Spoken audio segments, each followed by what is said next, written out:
Number 3 देखो, शस्त्र अनुशस्त्रेभ्य शार प्रधानतम। वो कह रहे हैं शस्त्र और अनुशस्त्रों में दोनों में शार प्रधानता है। ठीक है, इसलिए चार्य वाग्भट ने शार का वर्णन शस्त्र विधि अध्याय में कर दिया। छेदन भेदन लेखन करणत्वाद, तीनों काम करती है, छेदन भी करती है, भेदन भी कर रही है, लेखन भी कर रही है। त्रिदोष करणत्वाद, त्रिदोष का नाश करने वाली। और विशेष क्रिया अवचारणात्, विशेष क्रिया अवचारणात् मतलब स्पेशल कर्म कर रही है। स्पेशल कर्म मतलब यहाँ पे किससे है कि छेदन वेदन लेखन तीनों काम कर रही है, त्रिदोष का शमन भी कर रही है, ये इसका स्पेशल कर्म बोला गया है शार का। वाइट इज कॉल्ड एज शार। तत्र शरणात्, शरणात् वा शार। शरण, शरण मतलब कटिंग करना। ठीक है, टर्निंग करना। शरण का मतलब यही होता है कटिंग करना, इसलिए इसको शार बोला जाता है।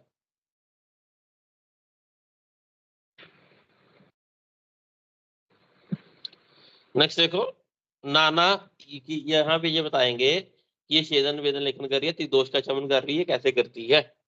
नाना औषधि समवायात त्रिदोषनाथ, ये जो क्षार है, नाना औषधि मल्टीपल ड्रग से बनी होने के कारण, है ना, क्षार किसी एक द्रव्य से नहीं बनाते, क्षार बनाने के लिए लॉन्ग प्रोसेस होता है, तो उसके लिए जैसे ही बनाएंगे, ठीक है, अनेक औषधि से बनी होने के कारण ये त्रिदोषनाशक है।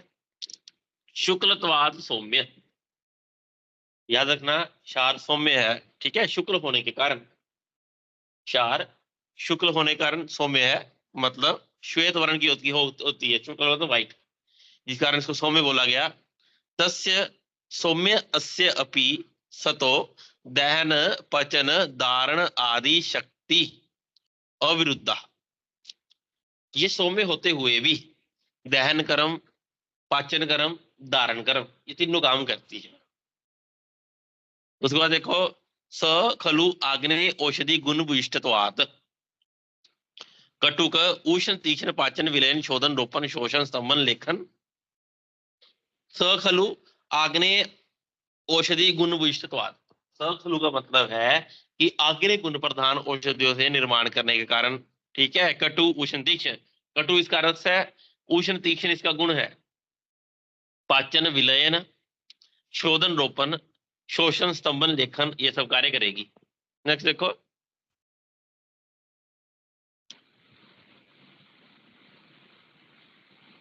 क्रियामक कफ कुष्ठ विष मेद साम उपहंता, कफ दोष का नाश करने वाली, कुष्ठ रोग का, मेद का, विष का नाश करती है ये। पुंसवत्स्य च अतिसेवित, और तो और अधिक मात्रा में सेवन करा जाए क्षार का, पुंसत्व का भी नाश करती है।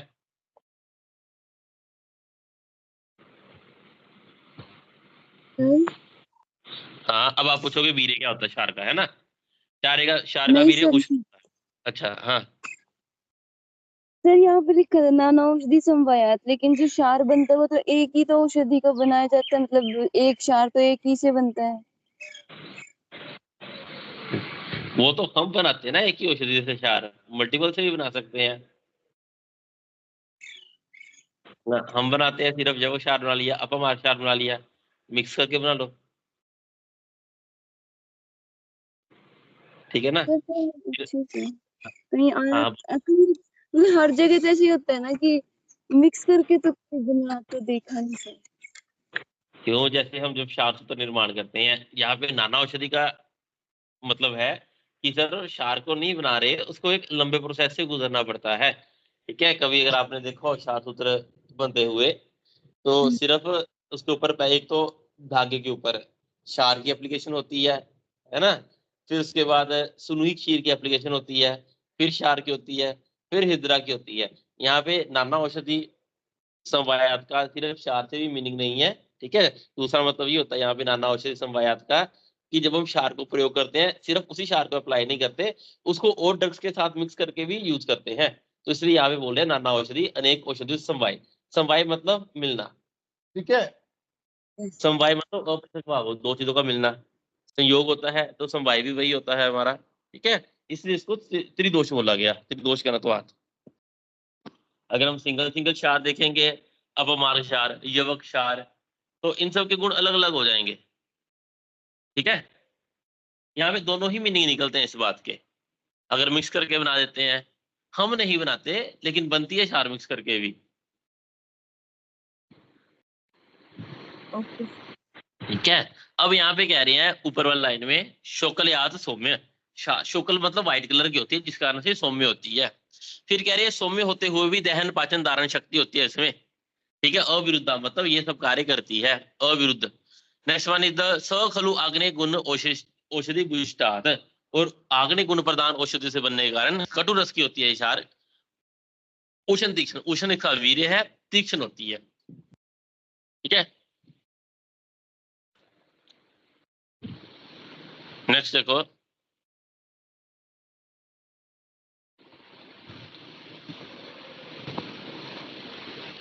हाँ सर हाँ जी, अभी आपने बोला ना हिमानी नाना औषधि वाला क्षार तो एक ही से बनता है।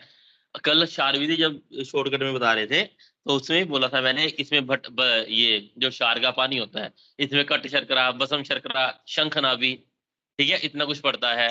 ठंडा पानी पड़ता है। ठीक है, आग्नेय उष्ण प्रोसेस से गुजरना पड़ता है।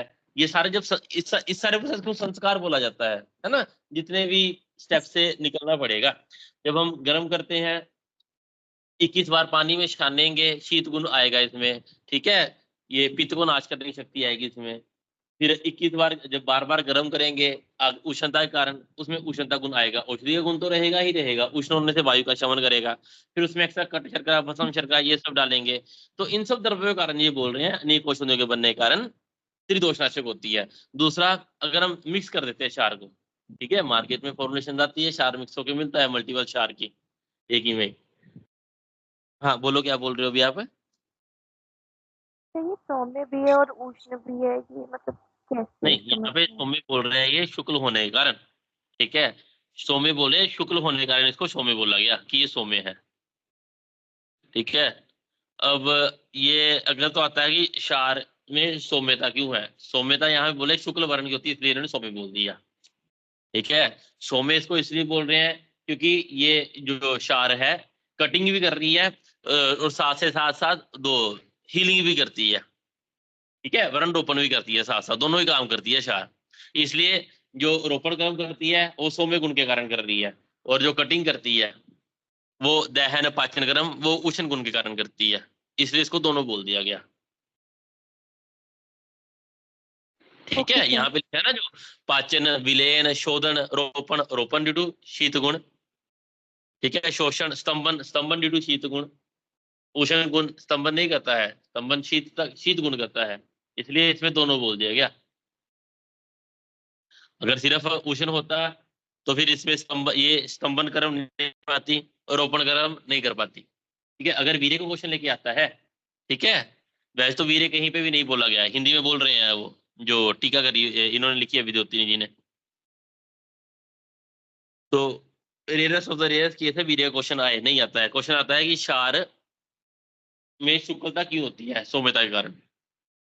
ठीक है, गुण क्या होता है कि इसका उष्ण तीक्ष्ण, उष्ण तीक्ष्ण इसका गुण रहेगा। ठीक है, उष्ण औषधियों से बनने के कारण ये उष्ण है, शुक्ल होने के कारण सौम्य रहेगी। इसलिए सौम्य वाले फंक्शन भी कर रही है, उष्ण वाले भी फंक्शन कर रही है, दोनों ही फंक्शन कर रही है ये। ठीक है, जैसे पाचन कर्म उष्ण गुण करता है, विलयन कर्म उष्ण गुण करता है, शोधन उष्ण, रोपण शीत करता है, शोषण उष्ण, स्तंभन शीत। नेक्स्ट देखो। अब ये याद रखना, नीचे दलन जी बताते हैं, इन्होंने इसी में एक्सप्लेन कर दिया है। ये क्षार आग्नेय औषधियों के द्वारा बनने के कारण, ठीक है, रस में कटु, वीर्य में उष्ण, गुण में तीक्ष्ण, व्रण शोथ आदि का पाचक। फिर उन्होंने लिखा है यहाँ पे क्या, विलयन। विलयन मतलब विलयन कौन से रोगों में करते हैं, गुलम में करते हैं। गुलम रोग का प्रयोग करें तो गुलम में विलयन करेगा। ठीक है, शोधन, शोधन मतलब क्लीनिंग, क्लीनिंग किसकी करेगा, वुंड की, जो जख्म होंगे। ठीक है, दुष्ट का शोधक, शुद्ध व्रण का रोपण करता। जब क्लींजिंग हो गई वुंड की, उसके बाद क्या करेगा, उसकी हीलिंग करेगा, तो शुद्ध व्रण का रोपण करता। नेक्स्ट, व्रण की क्लीनता का शोषक। क्लीनता मतलब यदि किसी वुंड हो उसमें से स्राव बहता रहे, स्राव निकलता रहे, ठीक है, उसको सुखाने वाला। और रक्त स्राव का स्तंभ करने वाला। कठिन उन्नत मांस आदि का लेखन, यहाँ पे एक्स्ट्रा मांस ग्रोथ हो जाए, मांस आदि किसी की ग्रोथ हो जाए, स्किन टैग आ जाए, उसका लेखन करने वाला। नेक्स्ट देखो।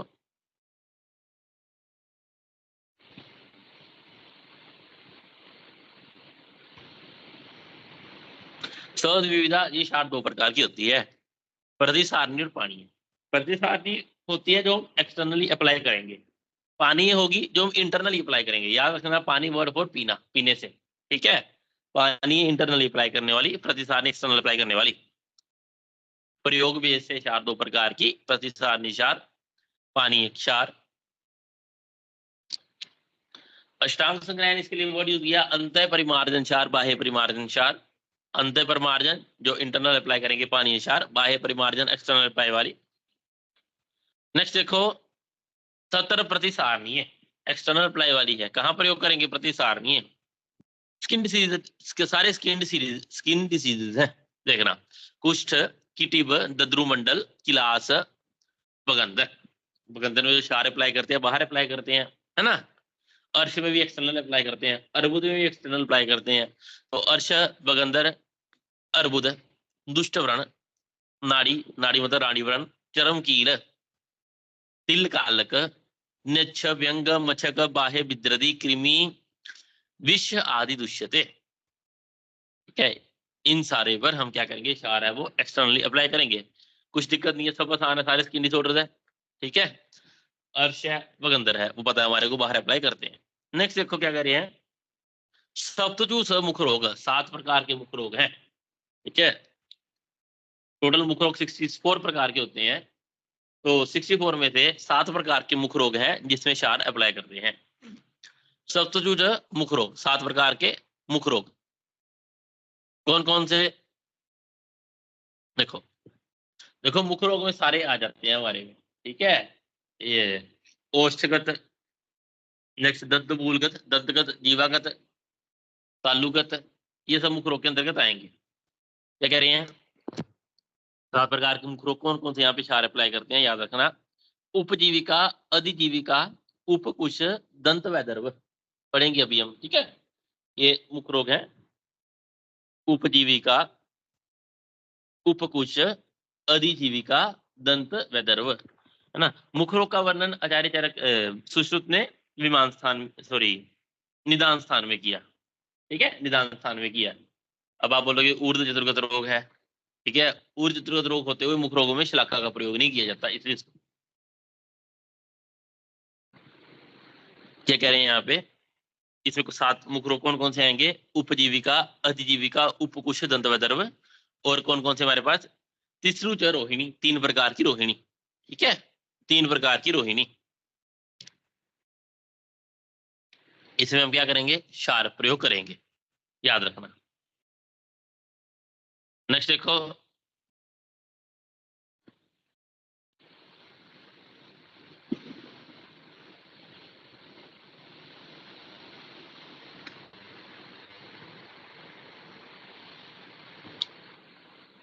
पानी अस्तु, पानी क्षार इंटरनल अप्लाई करने के लिए कहां प्रयोग करेंगे हम?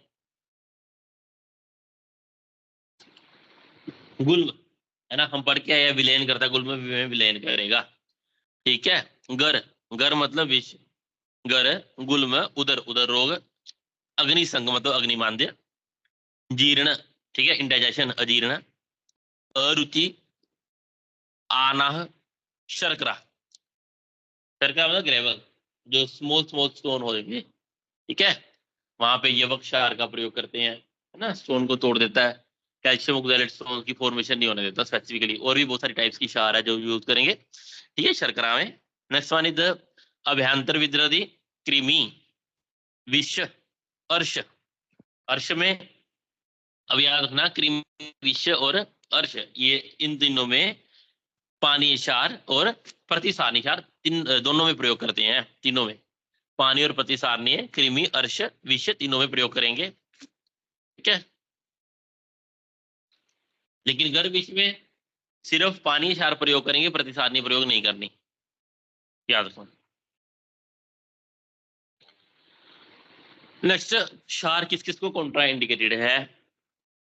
अहितस्तु, रक्तपित्त, ज्वरित, रक्तपित्त में प्रयोग नहीं करनी, ज्वर में प्रयोग नहीं करनी। पित्त प्राकृति, बाल, वृद्ध, दुर्बल, ब्रह्म, मद, मूर्छा, अतिसार, सॉरी, तिमिर, ठीक है। सारे के सारे देखो क्षार उष्ण वीर्य है, इसलिए रक्त पित्त में कॉन्ट्राइंडिकेटेड, ज्वर में कॉन्ट्राइंडिकेटेड, पित्त प्रकृति में नहीं देंगे, बच्चों में प्रयोग नहीं करनी, वृद्ध दुर्बल, ठीक है, ये तो बताइए हमारे को। मद मूर्छा में नहीं प्रयोग करेंगे, भ्रम में प्रयोग नहीं करेंगे, और तिमिर रोग में कॉन्ट्राइंडिकेटेड है। कौन सी वाली? प्रति पानीय क्षार, जो इंटरनल अप्लाई करनी है।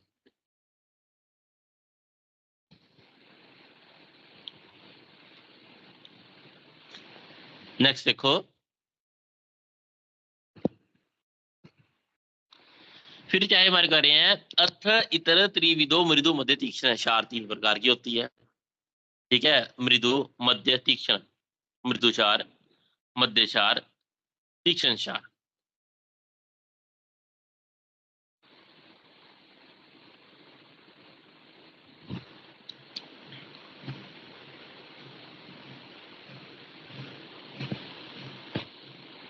ठीक है, प्रतिसारणी क्षार 3 प्रकार की होगी, जो पानी होती है उसका कोई प्रकार नहीं होता, पानी एक ही प्रकार की होती है, प्रतिसारणी 3 है, ठीक है। प्रतिसारणी क्षार के 3 वेद है जो एक्सटर्नल अप्लाई करेंगे।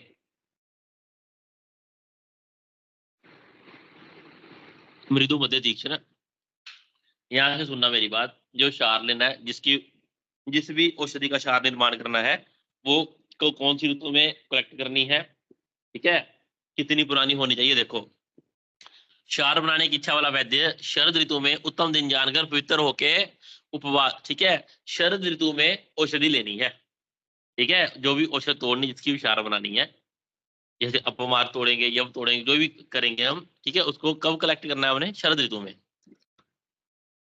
वाई शरद ऋतु? ठीक है, हमने क्या पढ़ा? क्षार उष्ण वीर्य होती है ना, उष्ण उसका गुण है क्षार का। उष्ण गुण होने के कारण शरद ऋतु में क्या होता है, जैसे शरीर में जिस प्रकार पित्त की प्रधानता रहती है, उसी प्रकार जो बाहर भी पेड़ पौधे होते हैं उनमें भी उष्णता रहती है, ठीक है, उनमें भी आग्नेय गुण सबसे अधिक रहता है। कब? शरद ऋतु में। इसलिए क्षार बनाने के लिए शरद ऋतु में औषध उखाड़नी है। नेक्स्ट देखो नीचे, मध्यम आयु के, जो भी जिसकी भी क्षार लेनी है हमने, वो वाला प्लांट ना ही ज्यादा पुराना होना चाहिए, ना ही ज्यादा नया, मध्यम आयु का होना चाहिए, ठीक है, मध्यम आयु का। नेक्स्ट देखो, बहुत बड़े काले फूल वाले मुश्क को मंत्र आदि प्रथम दिन आमंत्रित करके दूसरे दिन उखाड़ ले। जिसको भी उखाड़ना है बस इतना याद रखना, दूसरे दिन उसको उखाड़ लेना, पहले दिन उसकी पूजा करनी है, दूसरे दिन उसको उखाड़ लेना है। फिर क्या करेंगे? छोटे छोटे टुकड़े करके तिल नाग की अग्नि से जला देंगे। नेक्स्ट देखो, इस प्रकार से अनेक औषधियां कह रहे हैं जिसकी हम क्षार बना सकते हैं।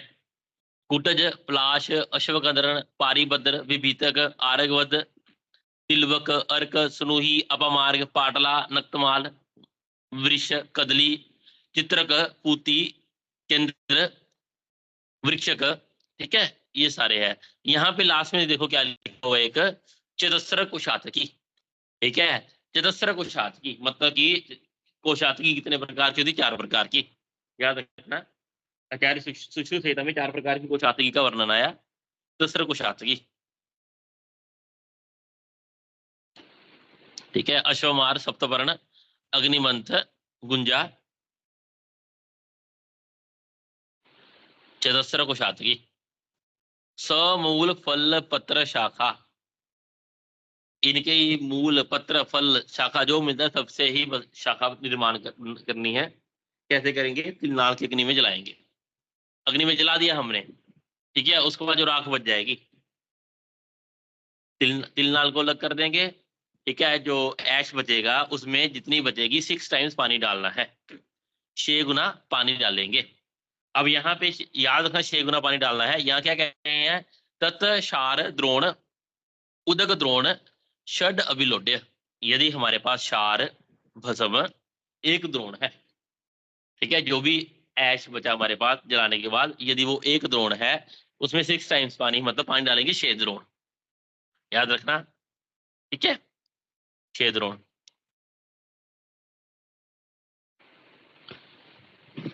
फिर ये कहते हैं पानी में डालकर आलोटित करें, अर्थात गोते रहें, ठीक है। यदि क्षार तेज बनाना हो तो पानी की जगह, वो कह रहे हैं यदि क्षार अति उष्ण अति तीक्ष्ण बनाना है तो इन प्लेस ऑफ वाटर हम गोमूत्र या फिर और कोई उष्ण द्रव्य ले सकते हैं। ठीक है, यहाँ पे स्पेशली गोमूत्र ही बोल रहे हैं। नेक्स्ट देखो, फिर इसे घोलकर 21 बार वस्त्र में छान लें। 21 बार छानने के बाद हम क्या करेंगे, एक बड़ी सी यूटेंसिल में, ठीक है, किसी बड़ी यूटेंसिल में कड़छी से धीरे धीरे चलाते रहें और क्षार का पानी पचाते रहें। पचाते रहे मतलब पानी इवेपोरेट होने दें। पकते पकते जब वो निर्मल लाल रंग का तीक्ष्ण पिस्टल दिखाई देने लगे तो कढ़ाई को उतार के मोटे कपड़े से छान लें। बिना छने द्रव्य को छोड़ कर छने हुए को पुनः कटाह में भरकर अग्नि पर चढ़ा दें।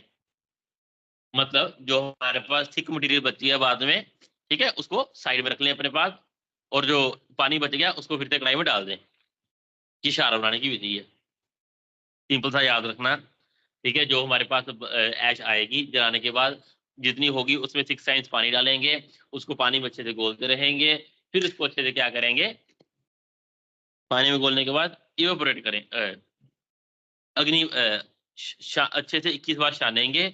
21 बार छानने के बाद क्या करेंगे, हम अग्नि पे रख देंगे।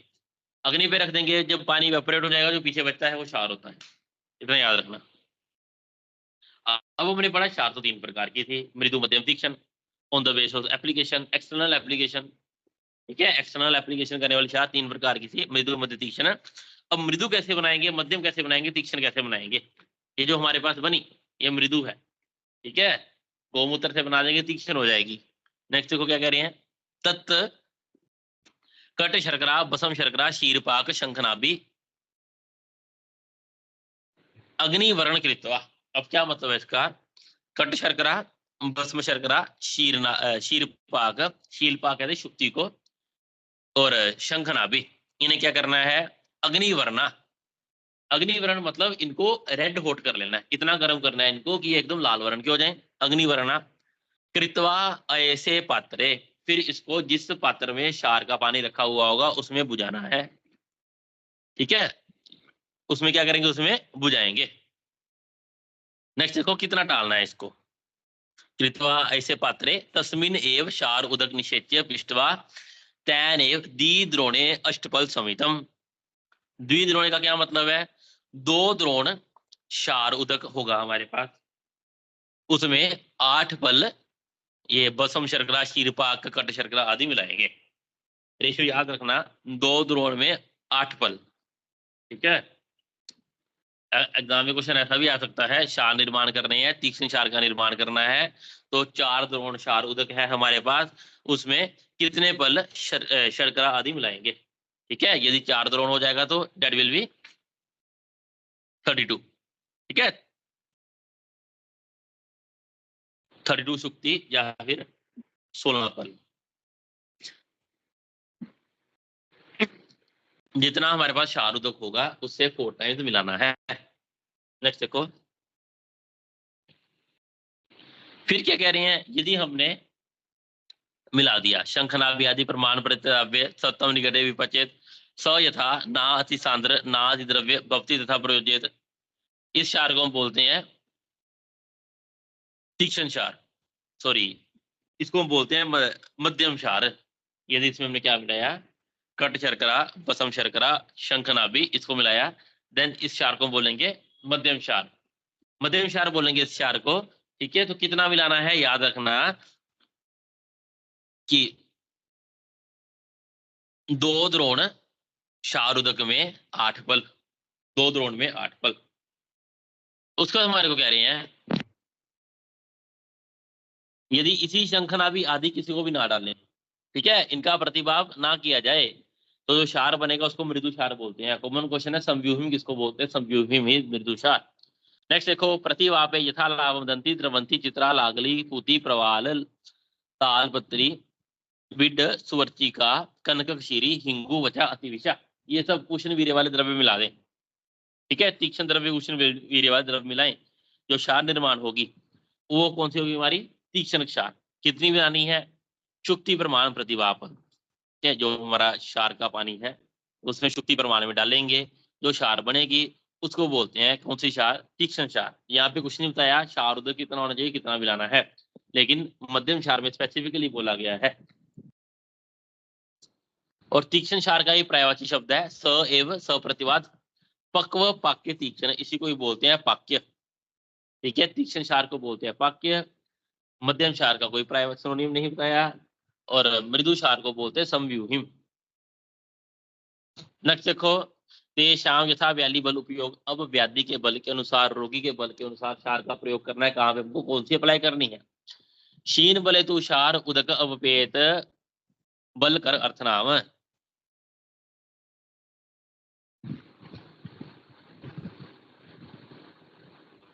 फिर क्या कह रहे हैं? क्षीण बलेतु। क्षीण बलेतु का मतलब जो क्षार क्षीण बल की हो गई। क्षीण बल का मतलब हमारे पास क्षार पड़ी, बड़ी पुरानी हो गई, काम नहीं करती।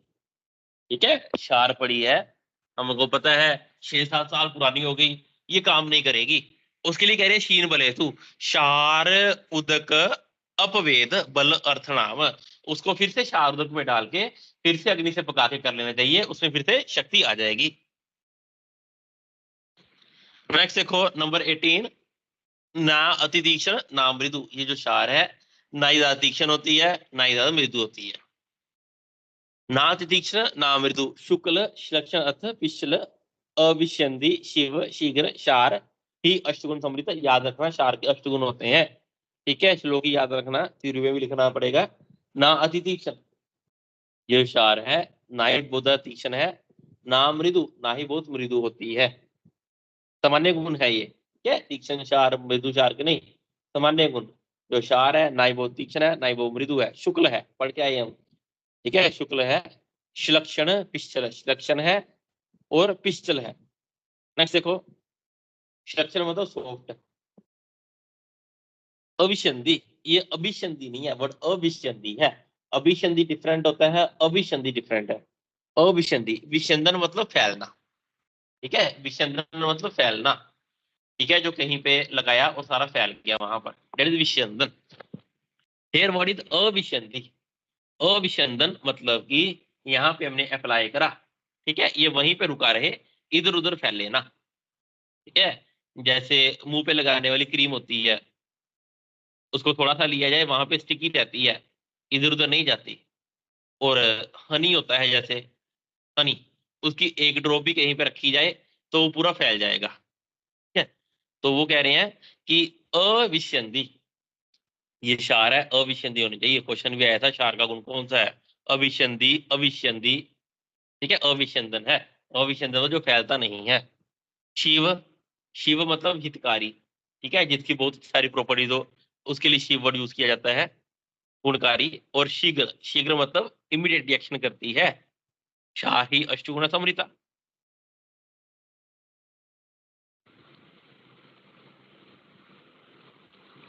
नेक्स्ट देखो नंबर 11, क्षार के दोष। ठीक है, कहीं नहीं बता रहे 9 दोष होते हैं क्षार के श्लोक में, इसलिए नहीं पूछा जाएगा, लेकिन श्लोक याद रखना। गुण क्षार के 8 है, स्पेसिफिकली श्लोक में बोला है अष्टगुणा समृद्ध 8 गुण है।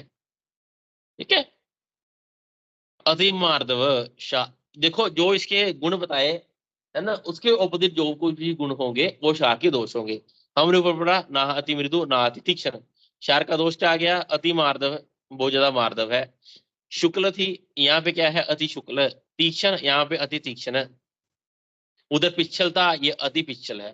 ठीक है, और सर्पिता देखो क्या है, अति वर्ड इज कॉमन फॉर और, अति मार्दव, श्वेत्य, तीक्ष्ण, सॉरी अति मार्दव, श्वेत्य, उष्ण, तीक्ष्ण, पैश्चिल्य और सर्पिता। सांद्रता, अपक्वता।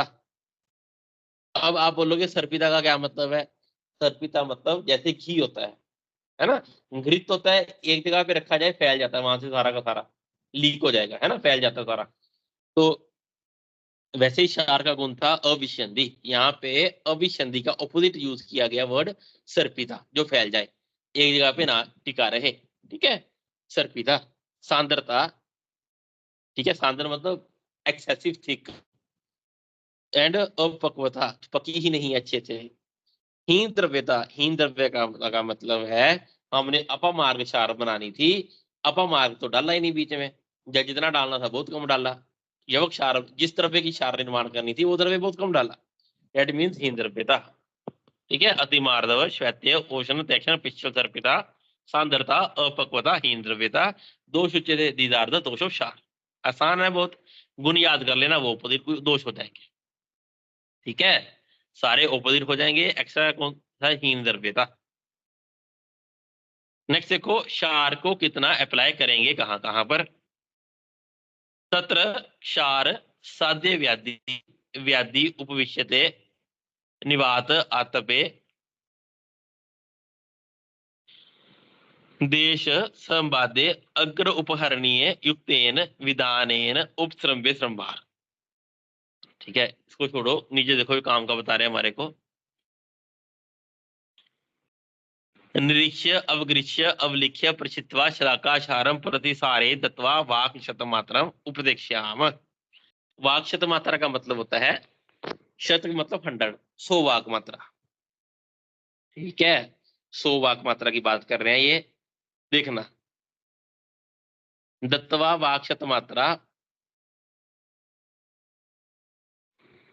उपक्षेत, देखो, निरीक्ष्य अवगृह्य अवलिख्य, ठीक है, प्रचित्वा शलाकाया शार प्रतिसारित। यहाँ पे कह रहे हैं कि शलाका को जिस भी क्षार से अप्लाई करना है। ठीक है, क्षार को जिस शलाका से अप्लाई करेंगे, क्षार को कौन सी शलाका से अप्लाई करते हैं हम, द्रव्याकृति शलाका, है ना, यंत्र अध्याय में पढ़ के आए थे। द्रव्याकृति शलाका क्षार अप्लाई करने के लिए, अंकुश बदन, जम्बू बदन, ये अग्निकर्म करने के लिए थी, है ना। द्रव्याकृति शलाका 3 थी, 3 नंबर थी, क्षार को लगाने के लिए यूज होती थी। देखो क्या कह रहे हैं, 100 वाक मात्रा तक एरंडनाल को जो जला दे, ठीक है, 100 वाक मात्रा तक जो एरंडनाल को जला दे, ठीक है, उसको तीक्ष्ण क्षार बोलेंगे। 100 गिनने से पूर्व, मतलब 100 गिनने से पहले ही, 100 वाक मात्रा से पहले ही जो एरंडनाल को जला दे। यहाँ पे मतलब है एरंड की लकड़ी ली हमने, वहां पे क्षार अप्लाई करी। ठीक है, देखो ऊपर श्लोक में ये नहीं लिखा हुआ कुछ, एरंड की लकड़ी ली हमने, वहां पे क्षार अप्लाई करी। ठीक है, और जब तक हमने 100 काउंट किया, 1 वाक मात्रा 1 शब्द उच्चारण किया। ठीक है, 100 वाक मात्रा 100 शब्द बोले, तो उतने में क्या हुआ, एरंडना की लकड़ी जल गई, दैट इज तीक्ष्ण क्षार। जिसने 100 गिनने से बहुत पहले ही जला दिया हो, ठीक है, 100 वाक मात्रा से पूर्व ही जो जला दे, उसको कहते हैं अति तीक्ष्ण क्षार। और जो 100 गिनने के बाद तक भी ना जला पाए, मतलब 100 वाक मात्रा के बाद भी 100 वाक मात्रा हो गई कंप्लीट, फिर भी एरंडनाल की लकड़ी जली नहीं, वहां पे बर्न नहीं हुआ, ठीक है, तो वो होगी हमारी क्या, अति मृदु क्षार, याद रखना।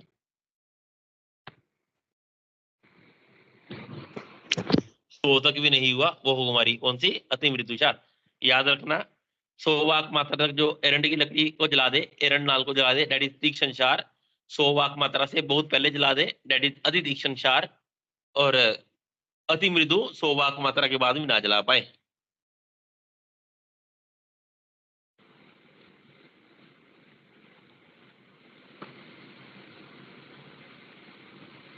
अब देखो जो श्लोक में लिखा हुआ है, वो कह रहे हैं तत्र क्षार साध्य व्याधि व्याधित उपवेश्य, जिस व्याधित की, ठीक है, व्याधित कहते हैं रोगी को, व्याधि कहते हैं रोग को, क्षार साध्य व्याधि व्याधित, जिस व्याधित को, जो भी व्याधि हो रखी है जो क्षार से ठीक होने वाली हो, निवात आतपे, उसको ऐसी जगह पे लेकर जाओ, निवात यहाँ पे धूप नहीं आती, आतपे, सॉरी, निवात यहाँ पे हवा ना आती हो डायरेक्ट, आतप यहाँ पे डायरेक्ट सनलाइट भी ना आती हो।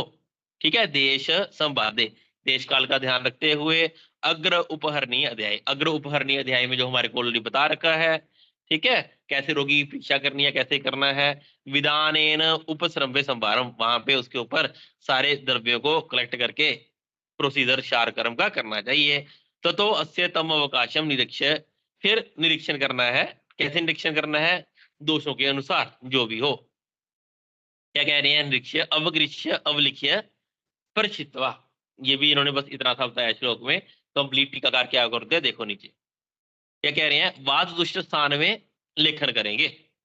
ठीक है, अवगृह्य, अवगृह्य मतलब घर्षण, कहाँ करेंगे घर्षण हम, पित्त दुष्ट स्थान में, अगर पित्त की दृष्टि हो वहां पे अवगृह्य करेंगे। अवलिख्य, यदि बात वायु की दृष्टि हो, यहाँ पे हमें क्षार अप्लाई करनी है, वहां पे अब लिखिए लेखन कर्म करेंगे। यदि कफ की दृष्टि हो वहां पे तो क्या करेंगे, प्रच्छायित्वा, प्रच्छान करेंगे। ठीक है, वहां पे क्या करेंगे, प्रच्छान करेंगे। ये आ गया हमारे पास। निरीक्ष्य, अवगृह्य, घर्षण करना है पितृतुष्ट वर्ण में। अवलिख्य, लेखन कर्म करेंगे वातदुष्ट वर्ण में। और प्रच्छान, क्षार के द्वारा प्रच्छान कर्म करेंगे कफ के द्वारा दृष्टि होने पर। शलाकायाम क्षार प्रतिसारित, शलाका को क्षार से ही, सॉरी, क्षार को शलाका से ही प्रतिसारण करना है। ऐसा नहीं करना अपनी उंगली से ही क्षार लगा के वुंड में लगा दिया। स्पेसिफिकली बोल रहे हैं शलाकायाम क्षार प्रतिसारित। कौन सी शलाका, द्रव्य आकृति शलाका, यंत्र अध्याय में पढ़ के आए हम। दत्वा वाक्षत मात्रा उपदेक्षित, फिर 100 वाक मात्रा तक वहां पे वेट करना है। क्या, अब इसी की डिटेलिंग सबसे पहले बता दी। ये जो टीकाकार लिखते हैं कि यदि क्षार 100 वाक मात्रा से पहले ही एरंडनाल को जला दे वो हमारी होगी अति तीक्ष्ण क्षार। 100 वाक मात्रा कंप्लीट होने पर ही जलाए वो तीक्ष्ण क्षार। और 100 वाक मात्रा होने पर भी जलाने में सक्षम नहीं है वो होती है अति मृदु क्षार। एक और लिखना है इसके साथ ही,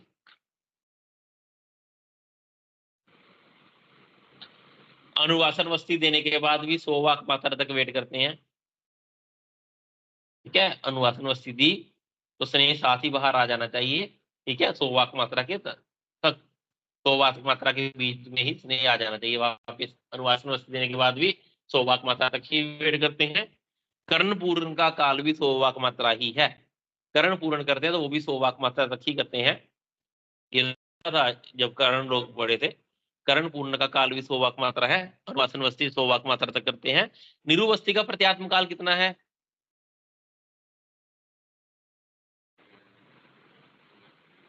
48 मिनट्स। पता है? 48 क्या मिनट्स। मिनट, एक मुहूर्त है ना। ठीक है, फिर देखो एक मुहूर्त, वेरी गुड।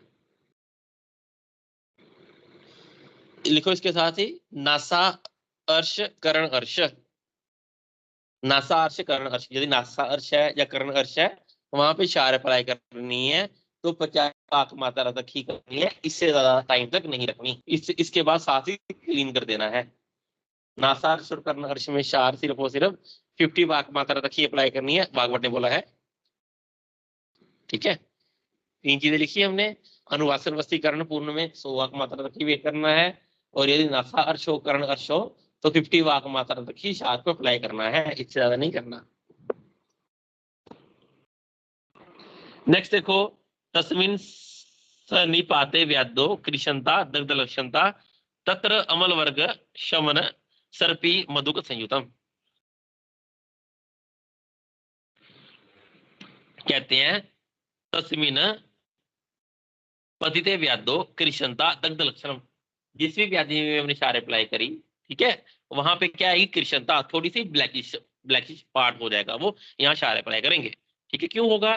क्योंकि ये दग्ध का लक्षण है, मतलब क्षार ने वहां पे जलाया है। ठीक है, दग्ध लक्षण है ये।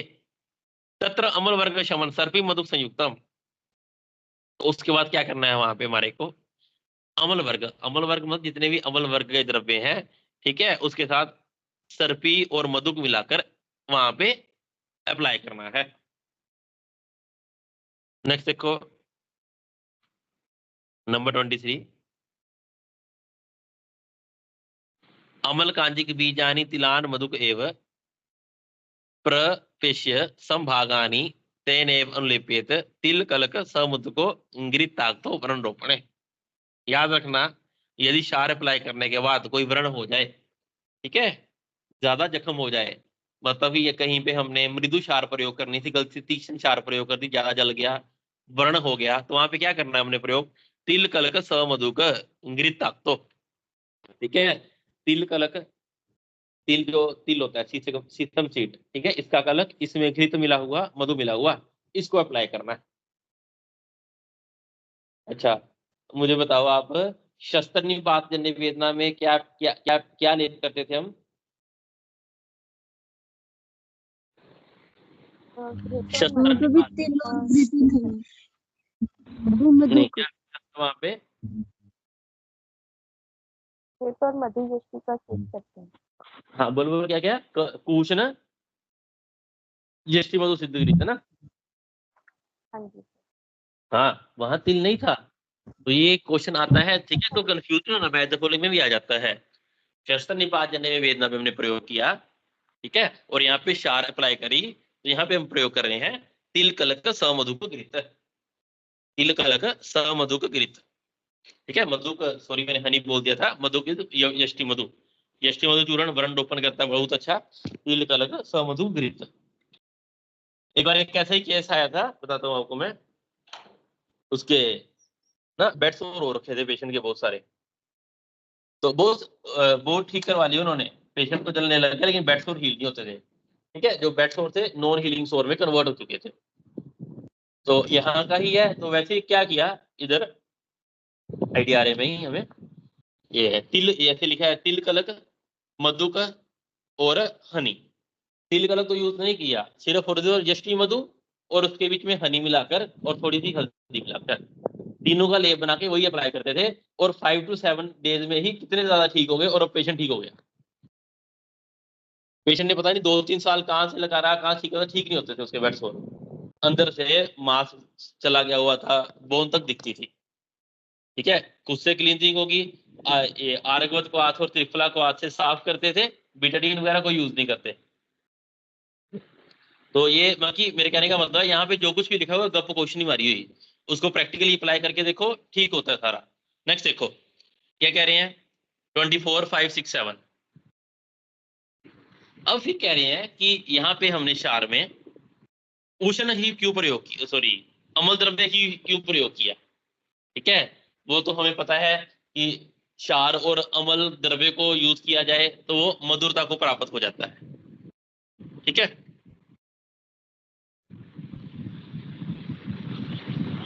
25 देखना, अमल वर्ज्यान रसान क्षारे सर्वाने विभाजित।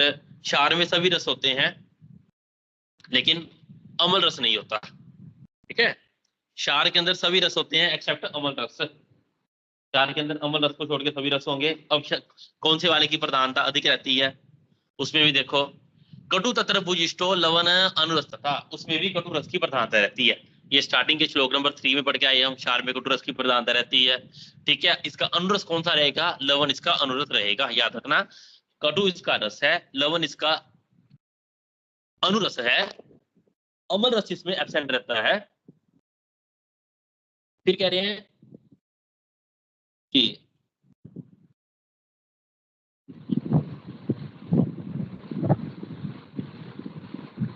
अमलेन सह संयुक्तम सतीक्ष्ण लवनो रस माधुर्यम भजेत अत्यर्थम तीक्ष्ण वाग मुच्यति। यदि ये क्षार को, ठीक है, अमल द्रव्यों के साथ मिक्स कर दिया जाए तो इसकी तीक्ष्णता खत्म हो जाती है, माधुर्यम भजेत अर्थम, और ये मधुरता को प्राप्त हो जाता है। जब तीक्ष्ण लवण रस अमल रस के साथ मिलता है तब तीक्ष्ण भाव का त्याग कर अत्यंत मधुरता को प्राप्त होता है। ये कॉमन सा केमिस्ट्री में एग्जांपल पढ़ते थे हम, 10th क्लास में केमिस्ट्री की ही रिएक्शन है, जब एल्कली और उसको अमल को, लेमन को या कोई भी लेमन ड्रॉप को मिक्स करते हैं, ठीक है ना, तो वाटर रिलीज होता है। रिएक्शन भेज दूंगा मैं, आगे देखना। नंबर 28 देखो, तत्र, अब लक्षण क्या है हमारे, सम्यक दग्धके अति दग्धके, तत्र सम्यक दग्धे, कैसे पता लगेगा कि जो हमने क्षार का अप्लाई किया है वो सम्यक दग्ध हुआ या नहीं। तत्र सम्यक दग्धे विकार उपशम, ठीक है, जिस भी बीमारी के लिए हमने क्षार को अप्लाई किया था वो व्याधि ठीक होगी। विकार उपशम लाघवम, ठीक है, शरीर में लघुता आ गई, और स्राव, जो स्राव होता रहता था वो रुक गया। लक्षण है तीनों याद रखना, श्लोक याद रखना। सम्यक दग्धे विकार उपशम लाघवम अस्राव। हीन दग्ध में क्या हुआ, ठीक है, हीन दग्ध तोद कंडू जाड़े व्याधि वृद्धि, वहां पे तोद हो रहा है, इचिंग, कंडू जाड़ता जड़ता, ठीक है, जड़ता मतलब स्तंभन, व्याधि वृद्धि।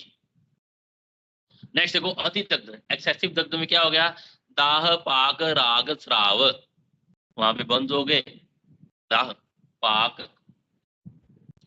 दाह पाक राग रेडनेस स्राव। नेक्स्ट वन इज द अंगमर्द, वहां पे पेन होगा, पिपासा मूर्छा, स्यू मरणम, और तो डेथ भी हो सकता है। अब आप बोलोगे डेथ कैसे हो जाएगा, शार तो अप्लाई करी है, ठीक है। तो यहाँ पे डेथ का मतलब है कहीं हमने एच शार अप्लाई कर दी, ठीक है, अति तीक्ष्ण शार, और अति दग्ध हो गया, और वो अति दग्ध होता हुआ इतना हो गया कि उसने स्किन तो ऊपर से जल ही गई, नीचे से मसल टिश्यू भी डैमेज हो गया, उसके नीचे आर्टरी वेन जो भी था, ठीक है, वो भी कट हो गया, तो उसके कारण से ब्लड लॉस होगा, ठीक है, जिसके कारण से नर्व डैमेज हो जाएगी, जिस कारण से डेथ तक भी हो सकती है, इतनी तीक्ष्ण होती है शार। क्या क्या पढ़ा हमने सम्यक दग्ध में, तथा सम्यक दग्धे विकार उपशम लाघवम और असराव। हीन दग्ध में क्या होगा, तोद कंडू जाड़े व्याधि वृद्धि। अति दग्ध में होगा दाह पाक राग स्राव अंग मर्द क्लम पिपासा मूर्छा और मरणम। ये लक्षण याद रखना, ऐसे ही कंप्लीट एंड कंप्लीट, कोई निमोनिक मत बनाना इसका, ठीक है। निमोनिक तो वैसे नहीं बनाना आयुर्वेद में बिल्कुल भी। तो ये जैसे है हमने शार में पढ़े हैं, वैसे अग्निकरण में भी पढ़ेंगे। अति दग्ध में क्या होगा, सम्यक दग्ध में क्या होगा, प्लुष्ट में क्या होगा, दुर्दग्ध में क्या होगा, वैसे जुलोका में भी पढ़ेंगे। तो ये एग्जैक्टली ऐसे ही याद रखना, नहीं तो कंफ्यूजिंग होती है। नेक्स्ट देखो, शार दग्ध व्रणम तू यथा दोषम यथा व्याधि च उपक्रमेत। शार दग्ध के कारण यदि व्रण हो जाए, वुंड हो जाए, ठीक है, जिस भी दोष की प्रधानता हो उसके अनुसार, दोषों के अनुसार चिकित्सा करनी चाहिए। अथ ना एत शार कृत्या, इनमें शार का प्रयोग नहीं करना चाहिए। किनमें, ये पढ़ के आए हैं, फिर से बता रहे हैं। 2 बार क्यों बता रहे हैं, 2 बार इसलिए बता रहे हैं क्योंकि शार के अति योग से क्या क्या हो जाता है, बहुत ज्यादा कॉम्प्लिकेशन है, इसलिए 2 बार बता रहे हैं। क्या क्या है, दुर्बल बाल स्थविर, दुर्बल कहते हैं बच्चों को, बाल सॉरी दुर्बल ओल्ड एज को, बाल बच्चों को, ठीक है, और स्थविर कहते हैं ओल्ड एज को, स्थविर कहते हैं वृद्धावस्था को, ठीक है, दुर्बल जिसमें जान प्राण नहीं, बाल्यावस्था स्थविर। याद रखना, ये भी क्वेश्चन आया था आईपीजीडी में, स्थविर किसे बोलते हैं, बाल्यावस्था, वृद्धावस्था, युवावस्था या none of these. Sthavira for वृद्धावस्था। भीरू डरपोक सर्वांग शून, जिसके सारे चीज में हो रखा हो। नेक्स्ट वन इज सर्वांग शून। रक्तपित्त गर्भिणी ऋतुमती। ऋतुमती वाला क्या है, प्रवृत्त ज्वर, जिसको ज्वर बहुत ज्यादा हो। प्रमेह रुक्ष शत क्षीण। प्रमेह के बाद लिखा है उर्क्षत, ठीक है, उर्क्षत मतलब, उर कहते हैं चेस्ट रीजन को, शत यहाँ पे चोट लग रखी हो इंटरनली, उर्क्षत। फिर है क्षीण, तृष्णा, मूर्छा, उपद्रुत, क्लीबता एंड वृत्तफल योनि। इन सब में हमने क्षार को प्रयोग नहीं करना।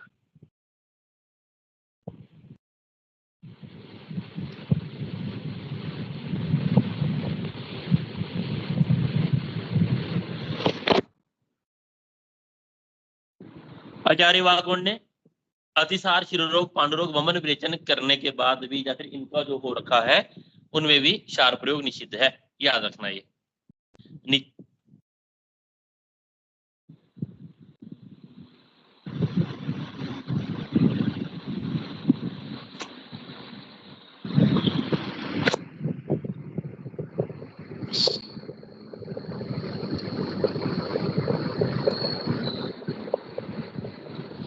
ऊपर जो हमने वर्ड देखे अभी, अपवृत्त, उदवृत्त, फल योनि, ठीक है, नीचे उनका मीनिंग बताया हुआ है विमर्श में। देखो डलन जी क्या बता रहे हैं, सेकंड लाइन में, अपवृत्त मतलब स्थानात स्रस्तांड।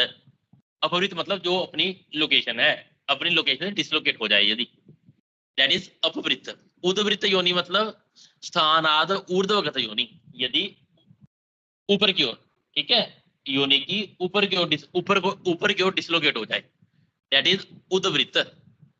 अपनी जगह से डिसलोकेट हो जाए, दैट इज अपवृत्त। नेक्स्ट देखो, तत्र मरम शिरा स्नायु संधि तरुण अस्थि सेवनी धमनी गल नाभि अंतशेप।